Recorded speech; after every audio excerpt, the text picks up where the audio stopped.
Yeah. Action.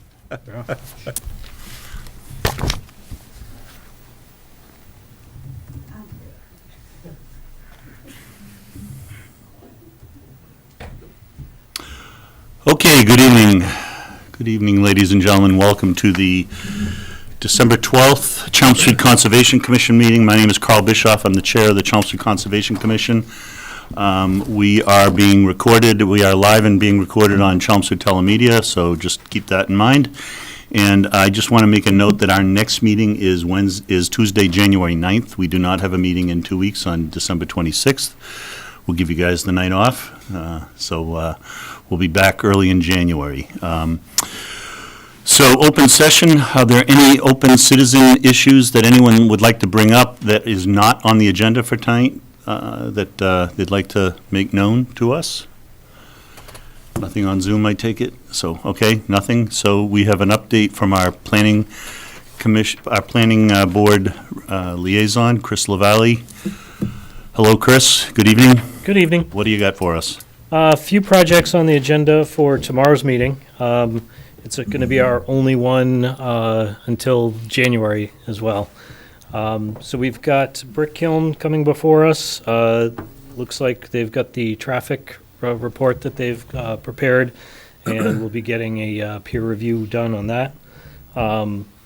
We've got 191 Chelmsford Street. It's a proposed car wash. I think they'll be coming here as well soon for an NOI.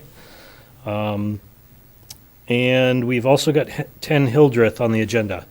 One of the things to note that might be of concern to the board or to this commission is that at our last planning board meeting, we asked about whether we had the ability to request a turtle study and a 21E phase 1 study. And according to town council, neither one of those is in our jurisdiction. So just wanted to give you a heads up that if you were waiting for one of those from us, We'll be waiting a while. you will be waiting a while. So if you do need those, it might be worth you pursuing if it's in your jurisdiction. Good to know. I think that's all that we have on the agenda that would be of relevance. Okay. That's Okay. great. That's all good to get those heads up. All right, thanks. Appreciate it. Thank you, Chris. Okay, next up on our agenda, we have a notice of intent, Paul and Colleen Sinan, 42 Westview Avenue, the applicants. So do we have a notice, Chris? We do, Mr. Chairman. We have a legal notice pursuant to the provisions of the Massachusetts Wetlands Protection Act, Mass General Laws, Chapter 131, Section 40, and the Chelmsford Wetlands Bylaw, Chapter 187. The Chelmsford Conservation Commission will conduct a public hearing in Room 204 at the town offices on Tuesday, December 12, 2023, at 7 p.m. to consider the notice of intent filed by property owners Paul and Colleen Sinan for proposed work within the 100-foot buffer zone to Hart Pond at 42 Westview Avenue, further identified as Assessors Map 124/Block 482/Lot 18. The project entails reinforcing with helical piers the cinder block foundation of an existing single-family house for the purpose of adding a second story within the same building footprint. Also, the replacement of the existing landing and stairs at the rear of the house. Mr. I Chairman. just want to make an amendment to that legal notice. I actually only just noticed that it's also work in bordering land subject to flooding. A little bit of the house, about half the house, it looks like, is in the floodplain. Okay, thank you for that amendment. So, if we could hear from the applicant, please give us your name and tell us about the project. Sure. So my name's Colleen Sinan. My husband and I own the property at 42 Westview Ave, which obviously borders Hart Pond. It's currently a one-bedroom, one-bathroom structure. It was originally built in 1930. We're planning on this addition that will add a second story to the house. The resulting structure will be 3 bedrooms, 2 bathrooms. It's going to be within the same dimensions of the existing structure. And within the size and the height range of other structures in the neighborhood. As has been noted in the legal notice, the plan remodeling requires work to reinforce the existing foundation. We plan on doing that foundation work by installing helical piers, which eliminates the need for excavation and minimizes the disturbance to the soil in the area. And our intention in undertaking this project is, to modernize the structure, bring it up to current building standards, while also adding space that will allow us to make it our permanent residence. Right now, it's a summer home for us, but we would like to make it our permanent residence. Okay, that's enough. Okay, so do we, David, do you want to add any comments Sure. before we So- ask questions? So we have Todd Arsenal here, who's your general contractor, Yes. right? So he's written up a scope of work, which looks good to me, but I would like to approach the questions, in that context.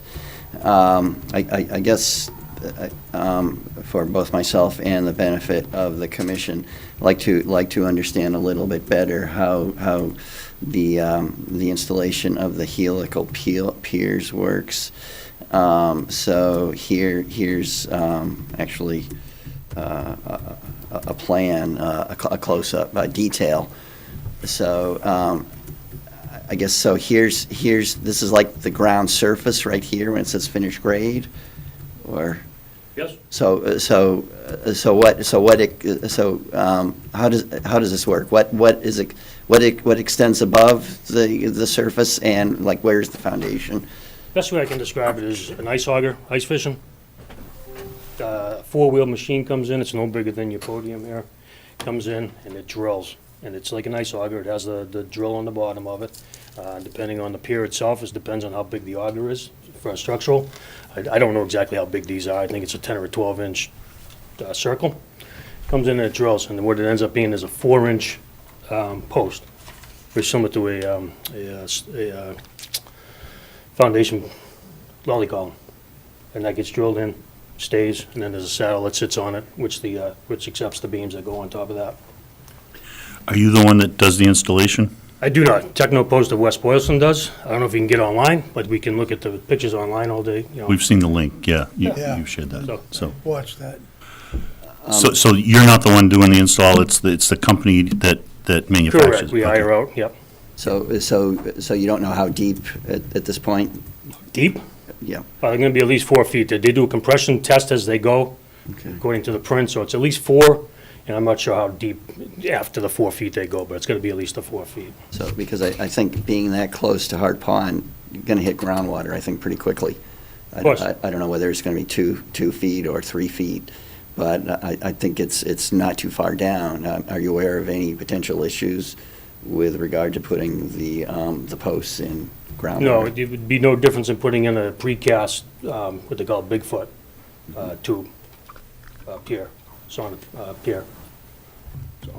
Okay. That's So, what they're for. They do it on beaches, they do it on ponds, they do it anywhere that needs, conservation. So, yeah, if you pull up the website, it'll show you everything you need to know about where, how, what.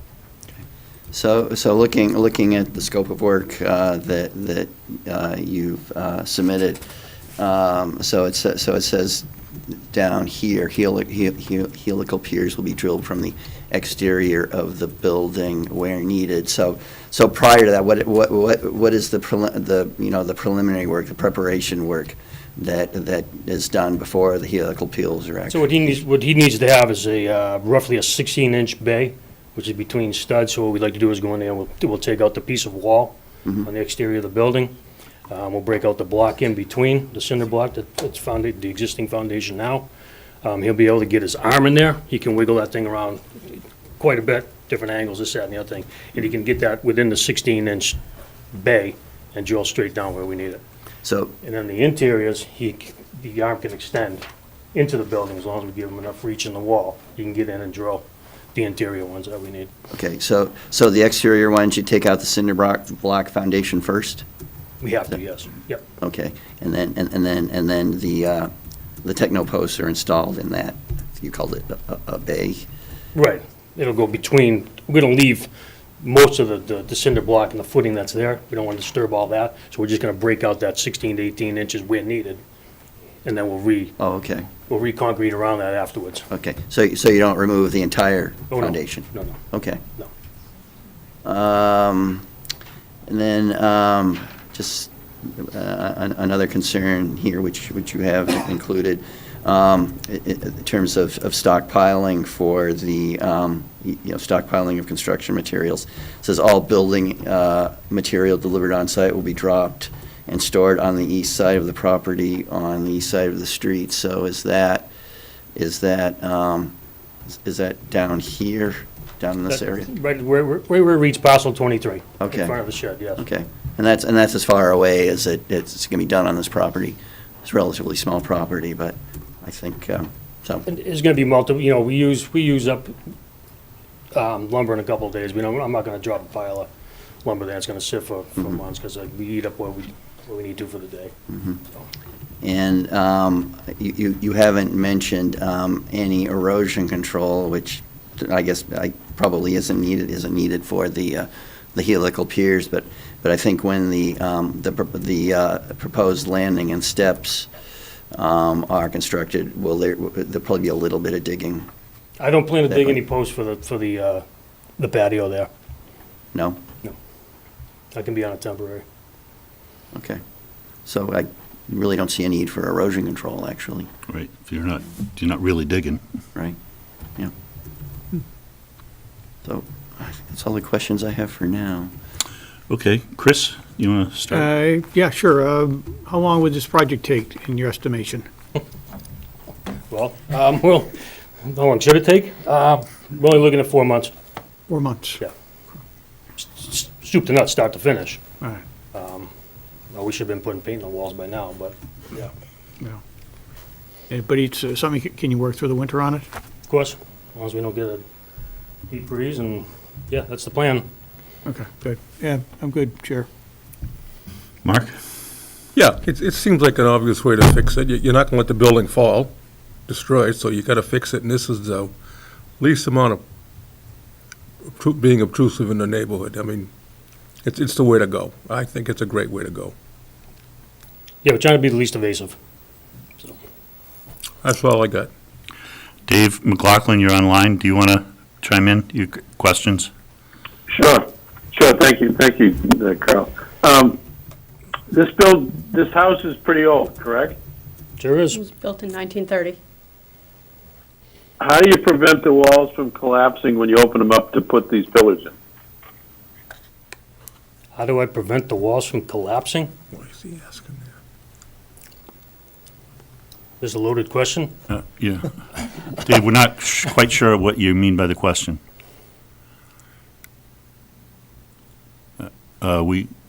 He went to mute, I think. Dave, we're not hearing you, sorry. I'm not on mute. Yeah, go ahead. We hear you now. The pillars are going inside the existing wall underneath the building, correct? Correct. So when you open up enough space to put the machine and the pillars in, granted you said it was relatively small, but how do you prevent an old wall from collapsing? I'm only opening While you up a bay. It's 14.5 inches between studs. On the corner. And you're doing that one at a time as opposed to, I mean, how many of these do you have to do on I gotta do one on every uh, corner and then in between every wall, so there's 12 total posts. Right, and you do one at a time, or do you do all 12 at once? I'm gonna open up every wall I can before he gets there. And Dave, you don't see this, I have it on the screen here, but in his work sequence, Todd does say demolition will be performed from the interior of the dwelling. Okay. Ceilings, walls, and floors. I'm just asking a novice question about how do you protect the building from collapsing, that's all. Okay, second question.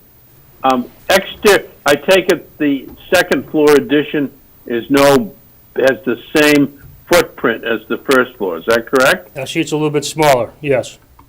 There's It's a little bit smaller, There's all a right. cathedral ceiling in half All right, the what- house.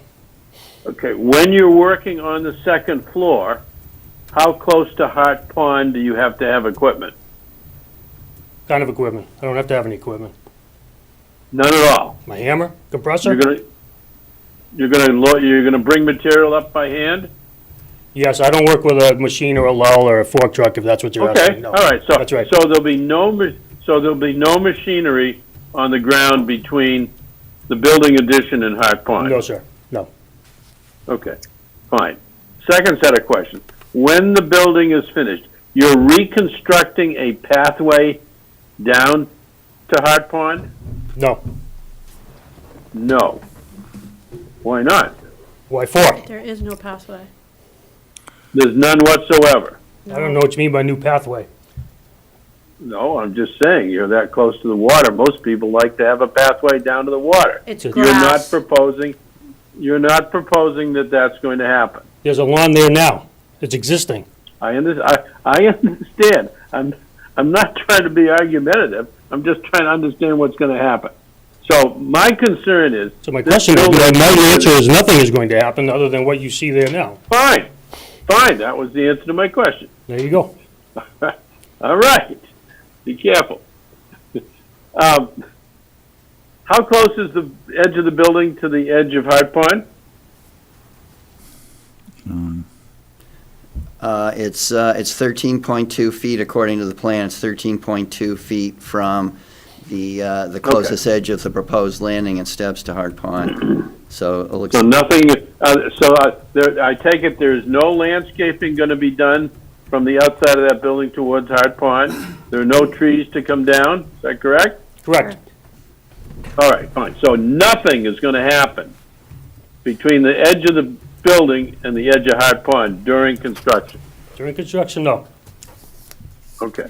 Well, if the homeowner wants to do something after it's finished, they'll probably have to come before us for that too, but that's separate. well, there is, I beg you, go ahead, Dave. David has something to. there is, they are proposing new landing and steps in between the building. Ah, and the well, see, pond. that was the question I asked. No, no, No, we're not that's proposing, existing. we're not proposing any new landings there. Well, but that's what it says on the plans here. Proposed landing and steps, Yeah. existing landing and steps to be removed. Yeah, well, that's We're why I asked the replacing the question, existing. guys. Yes, right. We're So, replacing Yeah. what is there, and as that, is. it's replacing something there's that's no- already there. So there's no improvement to the existing stairs and walkway or whatever you want to call it? We're going to improve them, but it's going to be the same footprint. Oh, so you're going to be doing activity between the edge of the house and the edge of the pond? Just in the same footprint Yeah. of what's there now. I'm going I to, don't care. I asked the question, I was told there Sure, would be to no answer activity. your question, from sir. excuse me, sir. I asked the question if there was going to be any activity between the edge of the new house and the edge of Hart Pond. And you gave me an answer that was no activity. okay, sir, I'll go back to your question. Yes, we're going to have a little bit of activity between the house and the pond. We're going to replace the Okay. existing deck All right, that's as fine. is. Now, how are you going to protect that activity doesn't create damage to the pond or leach material into the pond during construction? Because we're not going to do any digging. There's going to be, the new deck will be lagged to the existing house with temporary footings underneath. How can you do work between the edge of the house and the edge of the pond without disturbing the ground? I'm not going to disturb the ground. I'm going to walk on the ground. I'm going to kick it with I my didn't, feet. I That's said, all how I'm do gonna you disturb do the ground work? with, sir. Excuse me, sir. I said, how do you do work without disturbing the ground? I didn't, you told me you weren't. I want to know how you're going to do it. I don't know how to answer this. So if you're already Okay. going to have a footing. There are that's no footings there now. There's no footing there now. Everything was on a temporary stand, 2 posts. I'm And gonna that's, put those and back. Look, and you're putting those back. Okay. I have absolutely no problem with building the second addition on this building. I think it's a great idea. I think it's going to improve the neighborhood. My concern is that I don't want any activity causing potential damage to Hart Pond. All right? Now, let me, you got me, so I even forget what the last question was. You want to know how I'm Go gonna ahead, go ahead, you Carl. want to know how Go I'm ahead, going to Carl. disturb the land between the house and the pond. And I said, Yep. I am not going to disturb Okay. the land. Okay. So, frankly, sir, I don't believe you. Okay. Well- Last question was, if you drill these footings, and you do hit water, how do you handle it? It doesn't matter if I hit water. Wait a minute, I don't want the water spewing on the ground and flowing into Hart Pond. There won't be any spewing water unless we hit a spring, I suppose. But, no, it goes to the question that Mr. Kuntz asked.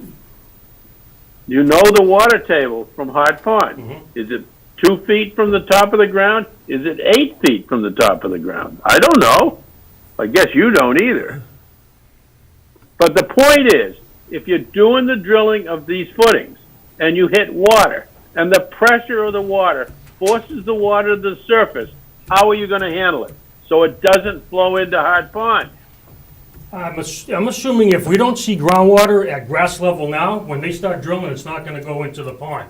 If it's 2 inches down, it's gonna stay at 2 You're inches. assuming, okay, you're If it's at 3 assuming inches, that it's going you to stay don't, at 3 inches. you're assuming that, but you don't know it. Well, Okay. I haven't been Go there in ahead, a Carl. couple of months, so like I said, if there's groundwater now and it's spewing into the pond, I don't know how we would stop that. But if we're That's drilling not- 6 inches and we Sir, have water, that- yes, sir, it might sir, spew into the pond. Hey, take it easy, okay? Take it easy. That's not the question I asked. Kyle, go ahead. We don't want to be here all Bill, day. you Go want to ahead. jump in? Yeah. No, I don't have any problem with the way you're doing it.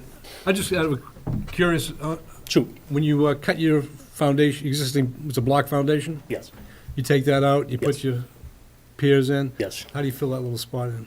So the dirt will go back in at ground level, dirt level, and then I'm gonna form it back up when the weather's better, and I'm gonna re-pour around those new posts, so the exterior can be, So it's just a crawl space under the house? it's just a crawl space, just an 18-inch crawl space of dirt. So we just wanna be able to maybe put some decorative brick or something on the outside on that 18 inches of existing So block. it's just from the ground up? Yeah, You do that?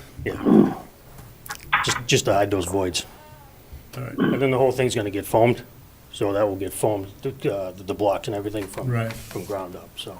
So you don't have to go down below frost level with that The poured area you're gonna do? The helical as well, but I don't Yeah, have to but the dig down. poured part, you won't have to? No, Okay, I'm all set, Chris. because that's why we're going, because the footings are only they're only like 8 inches below ground now, so. Yeah, okay. John? These techno posts, these Yep. are the screw-in ones. Correct. Okay, so there's no like trenching and anything No, else. no, They no. just screw into the ground. Yeah, we and say you we form want it up here. around. So this is where everybody's getting confused here. These things screw into the ground. They stay there, right? They stay there. They go down 4 feet, they get below ground, and I watched the video. I've seen There this you go, done yeah. before. Yeah. And it is the way to go. Yeah. You know? I agree. Especially in a wet area, from what Yeah, I can tell. and the minimal Disturbance. disturbance at yeah, the top. if any, really. I mean, because they screw into the ground. You know, no, I'm Like I said, they do this on beaches and piers and buildings in the water Yeah, constantly, all the time. I mean, Yep. yes, you're gonna hit groundwater, you're gonna hit water. Conservation reservations in a wetland area. Yep, I understand. the Galvy, they'll go right into the water. yep. That's just because there is gonna be water. I Okay. have just one more thing Yeah, to mention. David, yeah. So, I forgot to mention earlier, we need to see plans for how the roof drainage is going to be handled. We don't have to keep the hearing open, but we do need the architectural plans to be modified. I think probably the best way here is gutters and downspouts, So you want my architect to draw in gutters? gutters and downspouts. Sure. Yeah. Sure. So, as I say, what I mean, Sure. is that correct? You got it, absolutely. Do you have a spec on what you want to see for a gutter? My architect's gonna look at me and go, you want what? Well, I You want mean, a 4-inch gutter, you want a 5-inch gutter, you gotta tell me, you gotta give me something. I would think, usually, when we ask for that, we don't go down to that, we don't need to go down to quite that level of detail. The architect must Okay, have some way of Okay, I'll give you What that. we're interested in is where's the water hitting the ground and what's happening to the water Right, and so, from the so it roof. doesn't, it That's, doesn't. that's what's of interest to us. So are you gonna tell me that, or am I, my architect gonna figure that out too? Well, I mean, Where do you We're want not gonna to? tell you Yeah, that. no, we're not, yeah.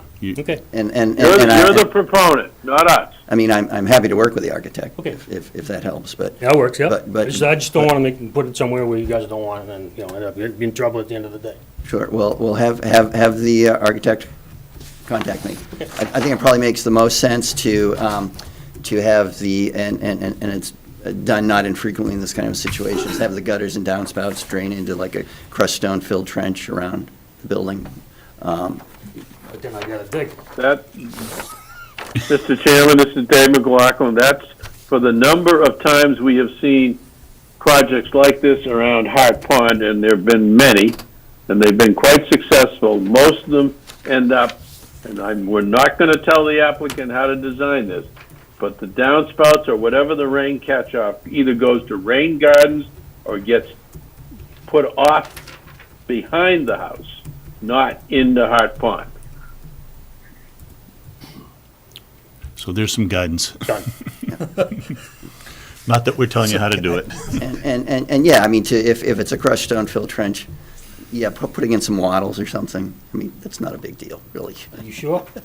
Yes. Are you sure? Wattles are cheap. You sure? Wattles are cheap. And I'm happy to work closely with you on that. Okay, Work with David, and I think we're good. Do we have any more questions? No, I don't. Okay. So you want to close the hearing? I'll take a motion to close the hearing. I move that we close this hearing, Mr. Chair. Motion from Mr. Garahand, second from John Swenson. All in favor to close the hearing? Aye. Aye.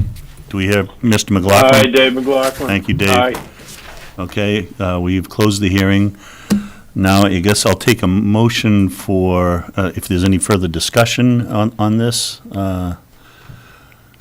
Oh, we still need some more information, Yeah, right? The so- the drainage system. Yeah, I think we have some conditions, so maybe, Yeah, Dave, I'll- you want to take a quick, just a short list of what you think are the conditions? Yeah, I think that's primarily it. I would say, within 45 days, submission of revised architectural plans showing, the management of the roof runoff. so what I wanna know, 45 days, but we've been waiting for this permit for over a year now, and I would like to get the sign off on the permit, so we can get going on this project. Well, So we yes. can maybe have some fun in the summer. Yeah, so that's what I think we're working at. Okay. I think we're Right, going there. So- The condition is that ours won't be done until then, but you get us You'll be okay with us. the thing, you'll be able to sign off with the building inspector. Right, I mean, I don't see a reason why I can't sign off as soon as the order of conditions is issued. That'll take me maybe a week or 10 days, something like that.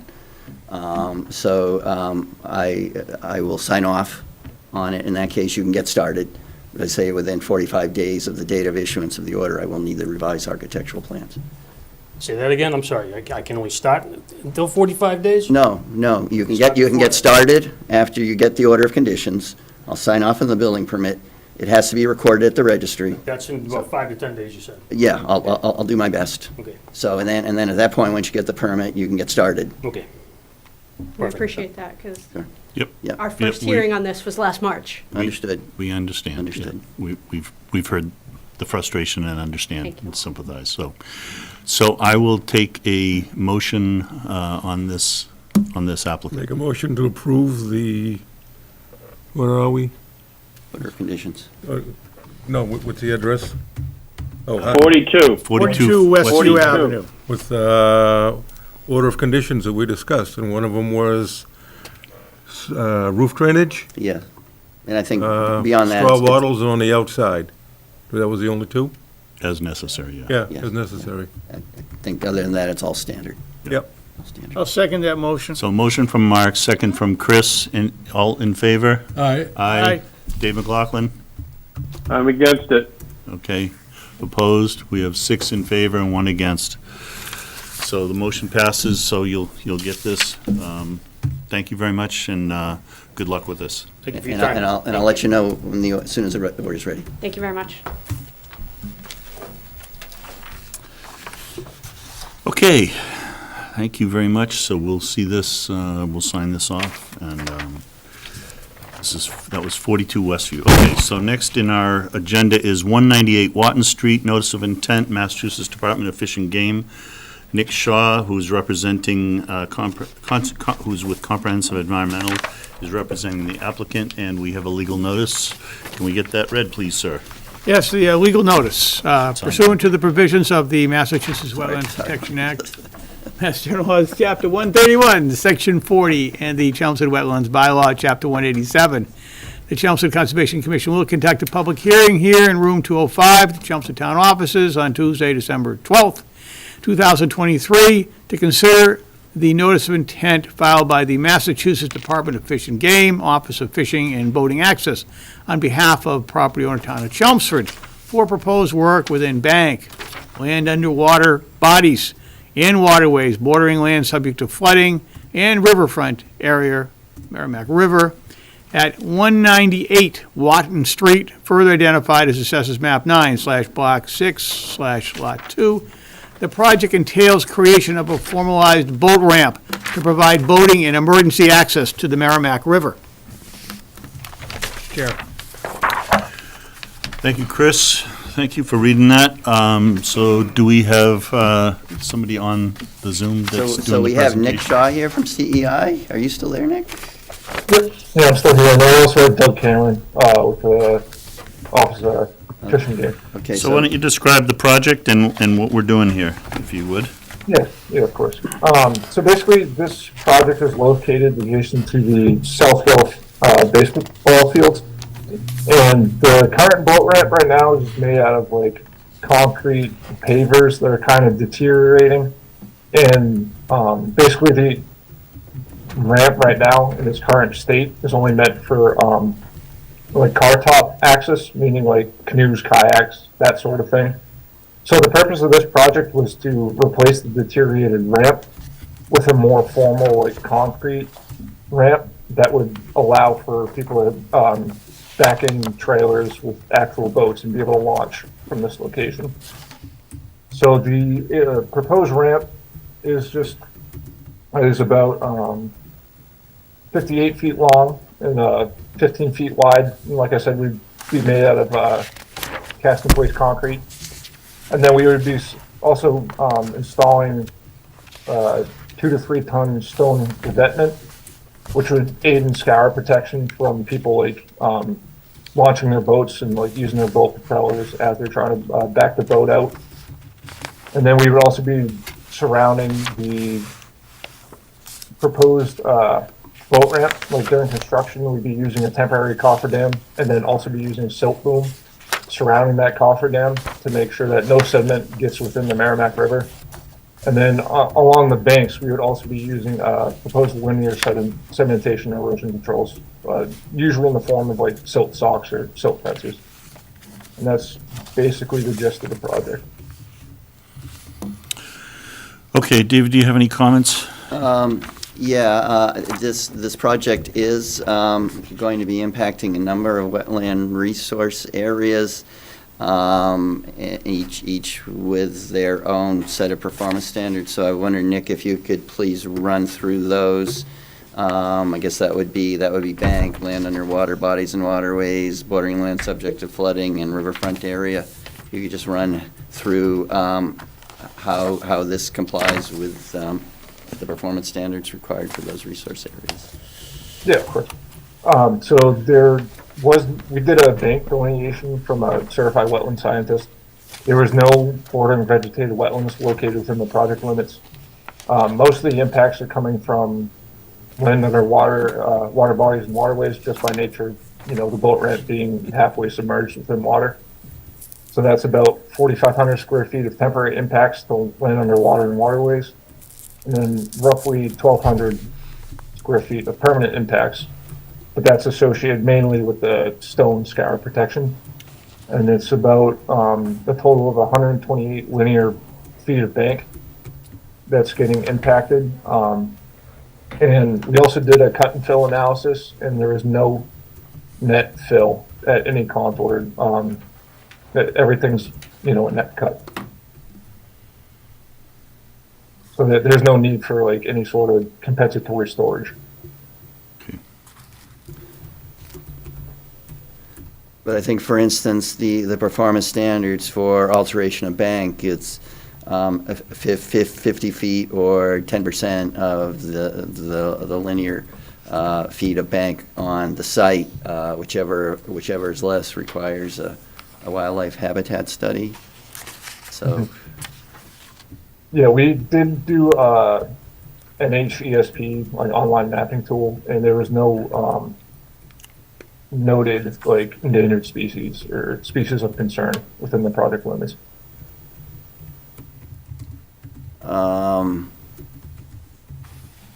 Okay, so, And to keep in mind that most of this project site is within already previously disturbed land. okay. Yes, it's basically redoing an existing. Yeah, we're basically Facility, replacing it within the same exact footprint. Just maybe making it slightly longer on the upwind side. Okay. I don't have any more questions at the moment. I would, though, like the hearing to be continued. I really haven't had a chance to, study this. I mean, nothing's jumping out at me as a problem, but I mean, I would like a little bit more time to review it, especially things like, coffer dams and whatever. The other question I would ask the commission is whether you want to hire a peer reviewer. I don't think it's necessary in this case, but just thought I'd. So if I understand it, David, this project is very similar to what we did at Hart Pond, what the town did. Yeah, just, it's a little bit larger last year. scale. It's just Yeah. a somewhat larger scale, Right. but the same idea. Yeah, Okay. yeah. Okay. And it's certainly something that's needed. I don't know whether this qualified for any kind of limited project provision, Nick? You know? Not to my knowledge. Okay. But it is something that's needed. Yep. Yep, definitely. Yeah. I think it's been closed for quite a while. Yeah. This year, the whole year, I think, Yeah. the whole year. And I think Gary can answer this question. I think you needed to get out there last year for an emergency, and you had a hard time. Thank you, Mr. Chairman and board members. Thank you. And thank you for taking this opportunity up. And my thanks to so many people. Representative Elliott's here. He's been helping us to push this project forward. So just a little bit of history, if I can. Just so back in 2017, we had a fatal boating incident on the Merrimack, which resulted in a body recovery. So there was a lot of resources that needed that ramp. Police, fire, Mass DP had to put environmental police had to put a boat out there. I think that's when this was brought to our attention, that we started seeing the deterioration of the ramp. Probably about a year, maybe a year and a half after that, Mass DEP did a regional drill exercise on a Merrimack. It was Lowell, Chelmsford, Tingsboro, a lot of resources out there. Tewksbury had boats out there to protect. We simulated a spill, and we had to protect the water intake in Lowell. And it was the Mass DP regional coordinator that noticed significant deterioration, and he was going to bring that to the state. And on our end, we brought it to, Gary Perschetti was DPW director at the time. Steve Youngley was the engineer.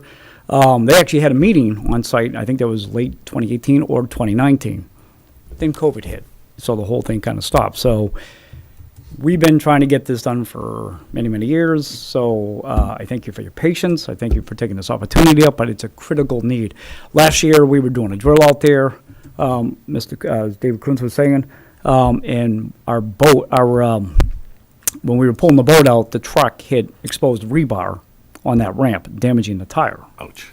Very significant. And you don't replace one tire, you have to replace two. So with that, I appreciate your support. And, if there's any questions I can answer. And again, thank you for Representative Elliott for being here, for really being an advocate for, public safety. And also, just recently, we've had to reopen that up because they're doing work on the repairs on the bridge, on the Rourke Bridge. Right. So they have to put boats in the water. Right. So we're coordinating that with them. But for the most part, it's only available for emergency access until we get this project done. Okay. So thank you for your time. If there's any questions I can answer. Do you know, or Nick on the call, what's the schedule in terms of when construction would be happening? When would this be active? Nick, I can speak to that. This is Doug Cameron from the Office of Fishing and Boating Access. I'm the director of that program and the funding source for this project. Hello. There's a number of permits that we need to get before we can go to construction. This would be the first one. The next couple would be the Army Corps of Engineers and the DEP Chapter 91 license. So we're looking at probably a window of about a year from now before we're in a position to actually fund this project to go to construction. And that's provided that this process goes smoothly and quickly through the regulatory steps that we have to take. Okay, thank you very much. And if I And could, you'd be hiring a contractor to do the work? The Office of Fishing and Boating would be hiring the contractor, yes, and overseeing the construction, providing construction inspection with the assistance of CEI, assisting us in the construction inspection process.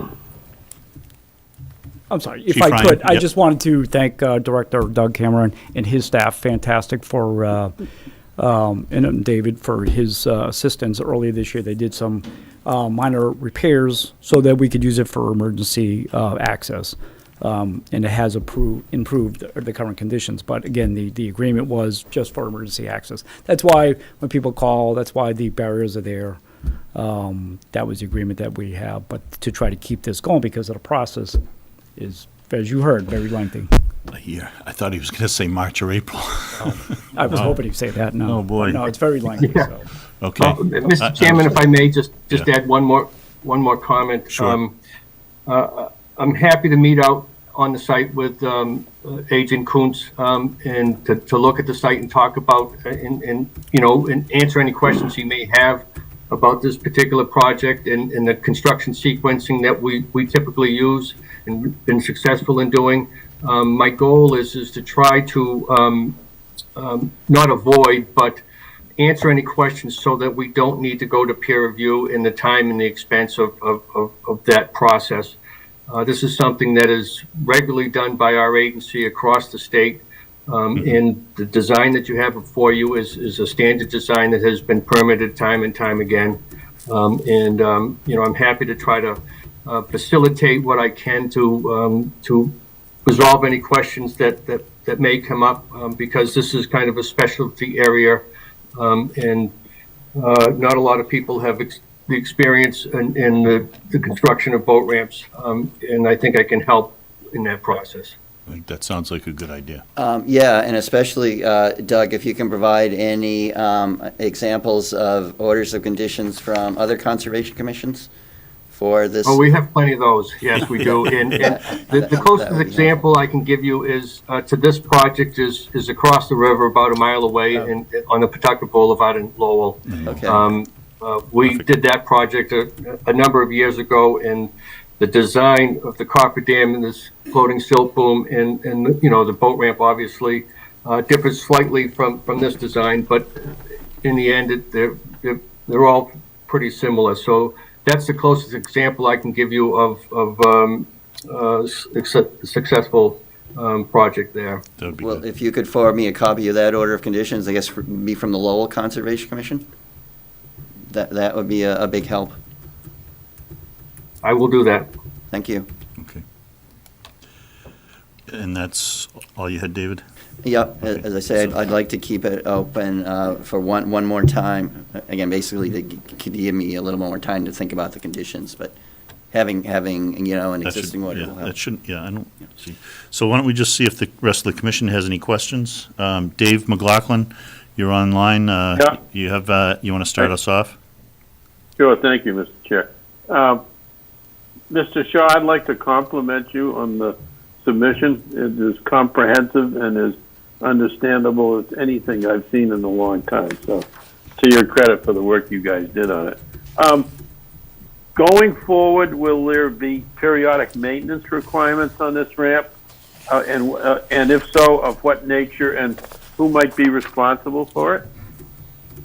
I can answer that question. We try to design these things so they don't need periodic maintenance. For the state agency, it's difficult for that type of thing. So in fact, the design of this boat ramp is probably a little over-designed for the use that it actually will get. But if we do need maintenance at that location, the land management agreement we have with the town of Chelmsford puts the responsibility on the Office of Fishing and Boating Access to do the permitting and the construction of maintenance at no cost to the town. Good, thank you. I mean, other than the example or the accident that Chief Ryan just referenced, I can't recall historically there being any needs for, other than now, with the replacement, for any kind of maintenance. Good. Where the ramp enters the water, is the embankment sand or is it growth? Natural growth? I don't recall. I can speak to that. So basically, when I was out there doing the field survey and stuff, mainly like the stream bed material is a mix of like sand and silt and like natural growth material you would find at the bottom of a river. So when you put the ramp into the water around that, will you have to replace any of that natural growth, or will you just let it just grow back? I was gonna say typically we would just let it grow back. Okay. There's not any sort of like seed mix or anything that we would throw down for that purpose. And I take it if we periodically over the years we've had flooding conditions up in that area. I can't recall how high up, but even if it flooded over the full extent of the ramp, that wouldn't cause any structural problems, would it? No, because I mean, Okay. I would say that this is the concrete boat ramp is meant to be submerged Yep. and deal with like the fluctuations of water level. That's all I had, Carl. Thank you. John? Thank you, Dave. John? No, I'm good with this. I think we should try to almost fast track it. Yeah. And on our Yeah. end. Yep. Can you push the state? Can't push the state. It's our There's tax plenty of dollar. push coming my way, trust me. Yeah, It's yeah, our tax No, dollars no. at work. We would be behind you. yeah, we're helping. Okay, all right, thanks, John. Okay. You know, Bill? It's a great project, great presentation. That's a very busy boat ramp in the summertime, Yeah, and Yeah. sure is. it needs to be done as soon as possible because the police and the fire use it quite a bit for training and rescues and different issues. So it's really needed, and it's needed to be done fast. Mark? No, I think it's a great project. It's, for the public too. You don't want anybody getting hurt down there. On the grading of the area down there, I think it's pretty much stone pack or Roma pack or something. Is that gonna be regraded? Because I know there's a lot of potholes down there. You're gonna fix that I don't even know who I'm giving this question to. Probably Nick. Oh, Yeah, I can speak to that. So the purpose of this wasn't to regrade the entire like cul-de-sac area, I'd say, or to Yep. pull off like near the boat ramp. What we'd be doing is just regrading anything that was within the project limits and regrading any of the surrounding area directly next to the boat ramp that like construction vehicles may be driving over, that sort of thing. Yeah, and I can speak a little bit more to that. The access road coming in there, it serves the ball fields there as well, which is a town property.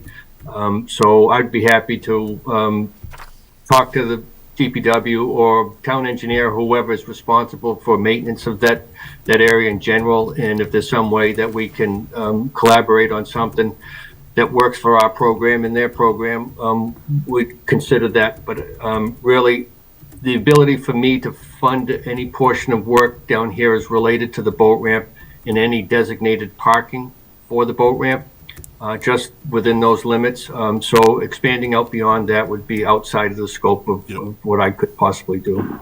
Yeah, that makes sense. okay. No, I'm good. Chris? No, it's a good project, and I see no adverse or negative environmental impacts whatsoever. I think it's going to be good for the environment and help protect the valuable resources we have out there with that Merrimack River, so I support this. Okay, so, yeah, John. Carl, I Dave, have just Dave, one go other ahead. comment. Good.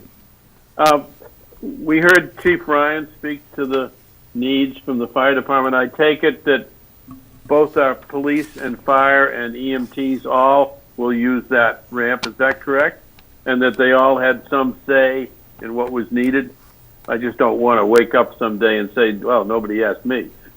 So back before Chief Spencer was Chief James Benny, and he's been involved with this project. Some of you may know or recall that they do during the summertime. Generally, the police will be out there. They do patrols during the busy season from Memorial Day to Right. Labor Day. Yeah. So they put their boats out there quite frequently. I think it's a shared responsibility with the environmental police, Lowell, I believe maybe Tingsboro. So certainly they are partners in this. And also I will bring up DPW Director Christine Clancy. I want to thank her, acknowledge her help and her staff, because when the state was out there earlier this year, they assisted with some of the, the gravel and stuff to make this work for us, to get us by this year. So I do want to thank her. And also previous DPW Director Gary Persichetti, who, again, I said back in 2017-18, met with the state to really try to push this forward. So I do want to recognize them. Chief Reed, does Pride Star Trinity, do they have a boat that would use the ramp or not? They do not, no. If there's an Okay, event thank that you. we need them, they can go on our boat, but no, they don't. Yeah, thank you. Okay, thanks. John, you had a question? I just want to say thank you for the full set of plans. Yeah. Tremendous that there's a set of plans here that we can look at. And, I appreciate it. Okay, so, yeah, good comment, really good comment. My only, the guy who ran in it, I don't see an engineering stamp on here. I always look for an engineering stamp. Is there supposed to be State one? job, you don't need one. Anyway, not holding anything up here. Well, is that because it's not at 100% design, Oh, that could be, yeah, that could be. Nick? Yeah, typically we'll throw this stamp on there before it goes to construction. Okay, so this is, Maybe would the consider big these set, Cal. preliminary. So it was a You good wanna look at question. the big No, set? no, it's okay, that's all right. Okay, so I'll take a motion, I think what we're looking at continuing at least till the 9th of January. Yes. You should be able to make that. That And maybe in the should be good. meantime, if you get out there with Doug, I think that would be good. I might even want to join you if you Okay, do. Yeah. sure. So I'll take a motion I'll to. make a motion then that we continue this hearing until January 9th, our next scheduled meeting. It'll give our agent a chance to do a little bit follow-up research. And also, I don't see the need for having a peer review or anything of that nature. I agree. I think this is in good shape.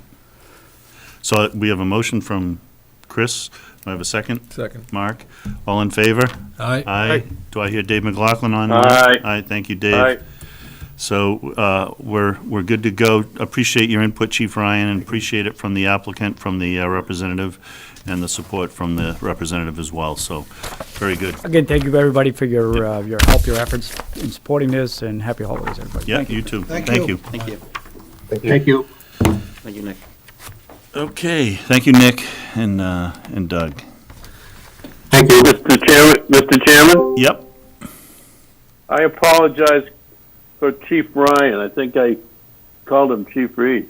We didn't even hear that, so that's all right. Well, maybe I should have kept my mouth shut. He's laughing. He's laughing. All right, so thank you very much. Let's keep going here. Next one, notice of intent. This is the 93 Brick Kiln Road, and I think I heard a rumor that we're being asked to I continue did this. receive a request for continuance, yes. So no to the further first meeting. discussion unless there's any update you want to provide? No, Okay, that's perfectly fine. So we're going to go to the next meeting on this one? I Yes. got a question on that. We're not, Have they decided on, what they're building? yes, I think so. They going for the full build-out or the half build-out? Well, I think it's going to be the full.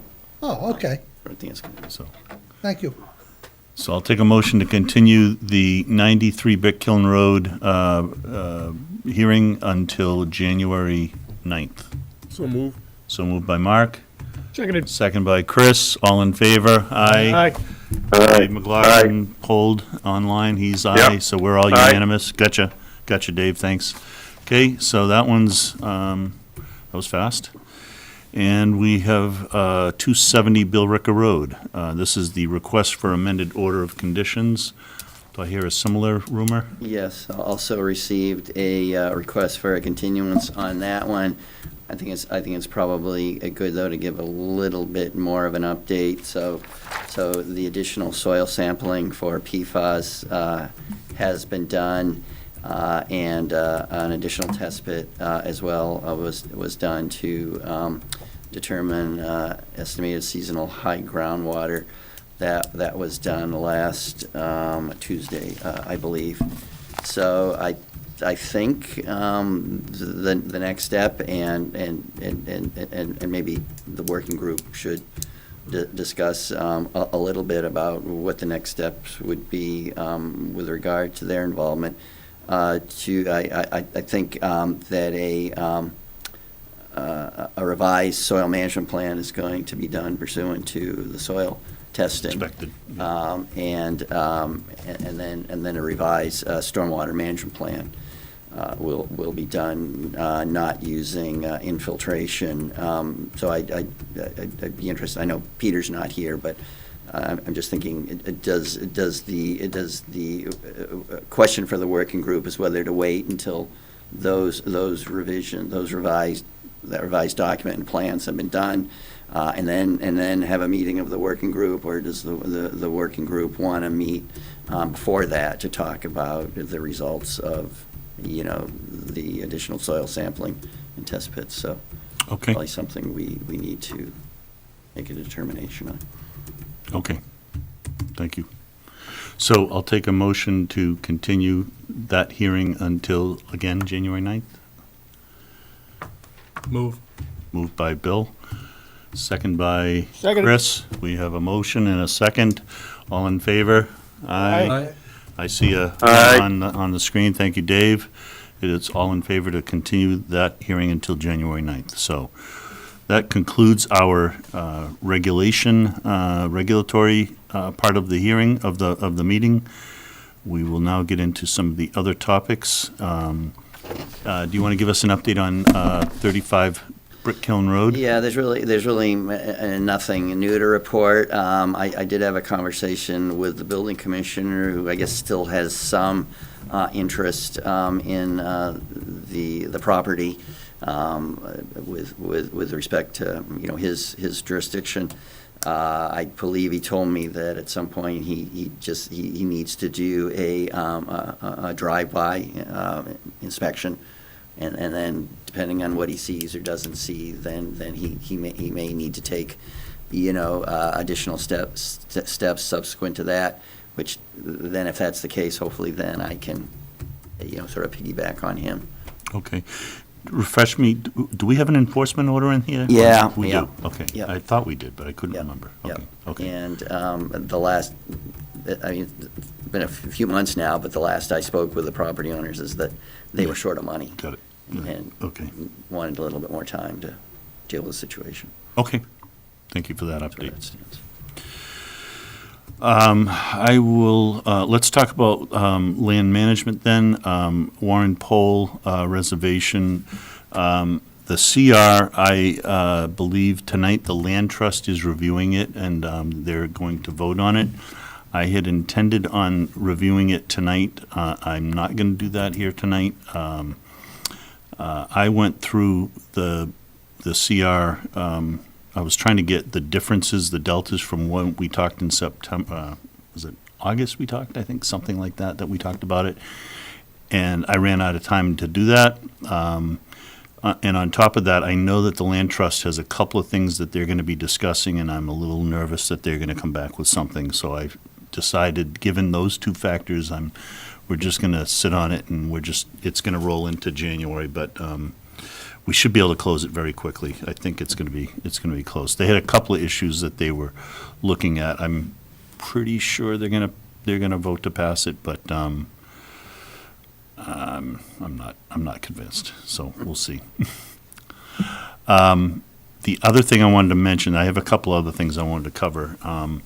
Crooked Spring. So the Crooked Spring Reservation.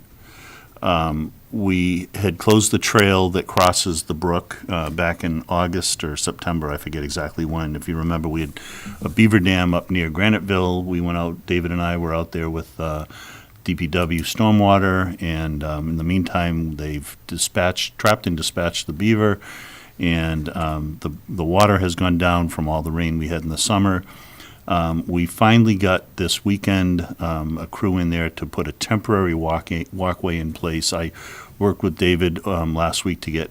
Turns out I'm guilty. I should have gotten a certificate, an emergency certificate ahead of time, or I guess maybe even a RDA, because I guess we're working in the water, but we were just putting a thing on top of the existing walkway. So we talked about it, and he said this should be adequate for what we're doing. So we did put in a temporary walkway, which amounts to some 30-inch logs from the site that we cut from the site with 2x10 planks, so you can walk across, and this is laid on top of what's already there. So so that got completed. We had a crew that got that done, and then of course we had the rain on Sunday. I went Steve Mayotte went Monday morning, and it was still underwater again. So, our repaired thing. But today it looks better. It looks good. So now the trail is open again. Folks can use it. But what I was really wanted to talk about a little bit, and I know Bill, you've been around a long time here on this Crooked Spring stormwater. We had a hearing earlier this year with DPW. About the priorities of the stormwater work that's being done, and Graniteville Road was not at the top of the list, but this, the stormwater that comes off of Graniteville dumps right into this brook. It dumps directly in. There's a lot of sediment that comes into the brook. And what I understood from hearing from some of the people who've been around a long time is that there was talk with DPW maybe 10 years ago, maybe even longer, about putting in some kind of a retention pond at that end of the brook that would allow the sediment to feed into that pond and over time get cleaned out and then feed into the brook as a cleaner, not putting sediment into the brook. That was put on the table maybe 10 years ago, but put in the back burner. And I'm going to talk with Christine Clancy about if that's even still being considered. And the reason that I want to understand this is that the temporary bridge we put in there, or the temporary walkway we put in there, in my mind, it was temporary because we really need to do, to me, a bona fide bridge, a bridge that's maybe a foot or two up off the water, so that whenever this flooding happens, and it happens, we're not constantly fighting beavers and fighting with the water. So I don't want to invest $10,000 or $5,000 or any money or any effort into building a bridge that they're going to go and knock down by putting in a retention pond. So does anybody remember that discussion? It was well before my time. Maybe Dave McLaughlin, do you remember any of that, or Bill, Chris, Mark? Yeah. This is Dave. Yeah. I think you summarized it quite accurately. I don't know if it was 10 years. It certainly was 5+ years. The idea was that before stormwater management regulations went into place by the feds, and before the town created a stormwater management organization, the thought, as Carl said, all the water coming off the storm drains from Graniteville were dumping untreated runoff directly into the Crooked Spring area. And the thought was to build a retention pond up near Graniteville to do just as Carl had described. And we kept asking DPW to do it. They heard us, never gave it a priority. Then you will recall a year ago or so, DPW presented to us kind of a 10-year plan of projects. And this project, without having any specificity, was on the list, but it had been pushed out to a very low priority. And partly perhaps because the new stormwater management regulations will treat storm runoff quite differently than it was treated before the federal regulations went in place. So the question now is, what is the nature of the water that's going to be coming off Graniteville Road going to be into the reservation? Is it going to be substantially cleaner so we can just let it flow? Or is there going to have to be some incremental treating, even under the new regulations? Is there going to have to be some incremental treating of that water? And it would be up in the area where Carl described the walkway and the bridge are right now. So that's kind of the current situation. Okay. And the reason I probably got it accurate is because you told me most of that history. And I was repeating what you had told me, so, okay. But, okay, so then I think the action that I'll take is I'll connect with Christine and the stormwater folks and just try to get an idea, because if we want to do something in terms of a better constructed bridge, walkway, I don't want to waste time if it's going to get destroyed in 5 years or something, so. Carl, it's not all only the runoff from Graniteville, but there's a fairly large culvert that flows under Graniteville, right? Yep. That Very comes large. from the other side, and I don't That's know right. the nature or the quality of the water that's coming under the road. Who knows? Who knows? Yep, yep. Yep, yeah. Well, I think it's almost all coming from residential area. I don't think there's any It is. streets. Yeah. Yeah, I think you're probably right. yeah. So it's probably not street runoff from that, but, okay. All No, right. it's not. So that's where we stand on that. So I just wanted to give you, but the other thing that came up, I will mention, is that through discussions with COS, we have our MOU with COS, we have an MOU with NEMBA, and we have an MOU with the soccer group. We haven't reviewed those in a long time, from what I can tell, not in my time here. I think it's 2017 for COS, and the mountain biking people could be quite a while, I think the soccer. So I've talked to David about this, that I would like to put it on our agenda for sometime early in 2024, that we review these MOUs. We might make some adjustments, make some changes. I was hearing some things about things that were perceived to be requirements on, like costs on doing some of the trail management, that in talking with Phil and with some other people, I'm not convinced that's really what we are asking them to do. So things like you can't get in the water if you're fixing a walkway. That was something, so, we'll see. We'll talk about that, and we'll go through it, but I just want to review it, and I don't anticipate any major changes or anything dramatic there, but I think it's worth it for us to get it on our agenda to review them and maybe do some updates, because they've been there a long time. And the other thing is that I would like us to think about, we talk about O&M plans with our applicants, and I think we ought to think about O&M plans at our reservations, and that we ought to think about, so for example, I was at the Crooked Spring, and there's some runoff from the stormwater, and there's some channels there. It's like, well, the O&M should say, clear that channel, keep that channel clear. And nobody knows to do that, but that's something that we should be doing. The dam on the the parking lot that was rebuilt 8 or 9 years ago, we should be every year checking, make sure that the top of the dam's been cleared, and that would be probably DPW doing that. So there's not a lot of big things to do, but it's just some minor things that I think it's worth it for us to do it. We ask our applicants to do it. We should be doing the same thing in our own reservations. And then the other thing is talking about working on our budget for the rest of 2024 and into 2025, and looking at the things that we might be spending money on the rest of this year and also into next year. And the couple of ones that I think we need to be planning for going forward that we haven't typically planned for is tree management. We've had a number of cases where we've had abutters calling us because our trees on our reservations are falling on their property, and we have to go and get them cleared and get a tree local tree company to take care of that, and there was a fair amount of budget that we were able to take advantage of with DPW, but my conversations with Christine are that we should be starting to think about putting that in our budget going forward, and, maybe something like 10,000. When we had that microstorm in August, that probably would have wiped us out right there, if we had When did another that one. morph from Paul taking responsibility to DPW, now us? Originally it was going to be That's right. Paul. That's right, Mark. Well, they were telling me that they want it to come from us, so, or at least Fine, some. but But jump to DPW. There was a memo to the file by Mr. Cohen addressing how that stuff would be paid for and it pertained to the situation over on Old Stage, a couple of spots there, and Do you know how far back that might have been? It's before my time. 5 years, Okay, 6 years? okay. So Yeah. you say there's a letter to file on that, we can,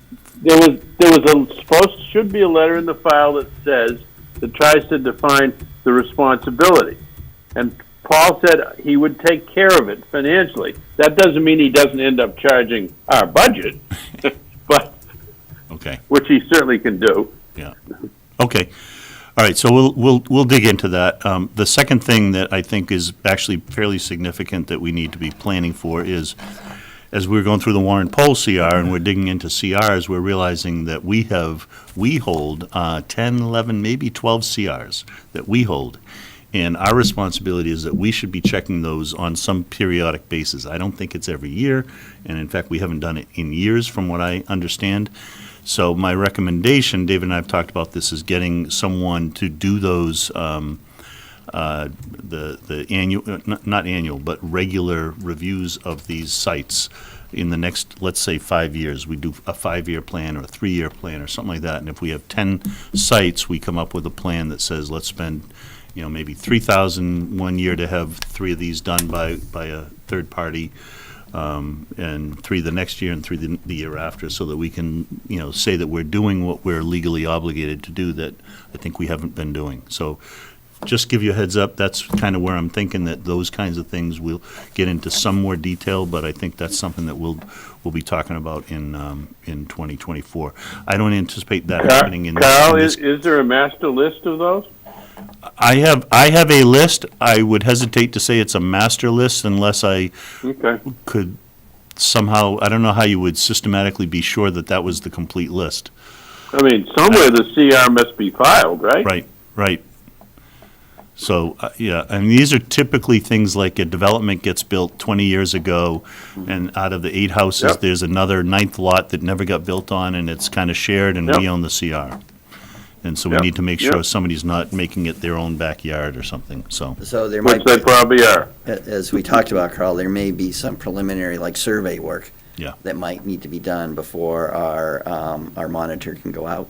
Right. Take a And look it's our, to me, it's our obligation, we're holding the CR. We ask the land trust who holds our CR for our reservations that they need to be doing these kinds of checks. So I feel like, well, we better be doing what we're asking others to do, so. Okay, so, and then some other things like invasive management, I'd like to put some money in for that, and so we'll be kind of coming up with a proposal. So I'm just giving you a heads up of some things that we'll be talking about. Again, the CR work that we would be doing wouldn't start until the next fiscal year, because that's a pretty good amount of money, so we'd have to figure out how to make that work. That's it. Okay, so the only other thing I had that I wanted to bounce off you guys is, do you think we always start at 7 o'clock? Is there any interest in changing our starting time to earlier? Either, yes, I don't want to, or you want to keep it at 7? I think 7's easier. Okay. I know my workday kind of. I would default to, if one of us says leave it at 7, then I'm fine with just leaving it at 7. Maybe an occasion when we have to do it. I'm okay with moving it on a special occasion, but I kind of regularly like 7 better, but. Yeah, I just see there's other boards that the select board starts at 6, and, but if If you move it to 6:30, then we'll just talk for an extra half an hour. let's leave it at 7 then, no problem, okay. You're Done, right, Dave. done. I just wanted to throw it out there, okay, we'll leave it at 7. And I don't think we have any meeting minutes, because the dates that I'm showing here, I don't remember seeing. Yeah, I'm still working on Yeah, it. okay, no pressure, Vivian, other than we're gonna get yelled at by Just don't Evan, me. I'm sure, so. And by the way, these are gift of Vivian. Thank you very much, Vivian. Welcome. Thank you. Feel the love. Thanks for Thank you. All right, so, You're welcome. Carl, I just wanted to say, I went out to the Cranberry Bog, and the parking lot looks beautiful out there. DPW did a great They job. did a great job. The DPW did a great job. You guys did a great job. Those extra spots, I ran into a couple people who actually were looking at it when I went by, and I explained to them how it all happened, and they loved it. They thought it was great, looked good. So I just want to, Hopefully we'll have fewer cars on the parked on Right. on the street on those rare occasions, which I know the fire department hates that, as does the police department, so. Well, that was the goal, to get the cars off the Yep, street, yep, so. yep. Yeah, no, it Good looks good. job. Came out good. Yeah, came out nice. All right, so I'll take a motion to adjourn. Move. Move from Bill. Second, John. Meeting is adjourned. Thank you very much. Could all just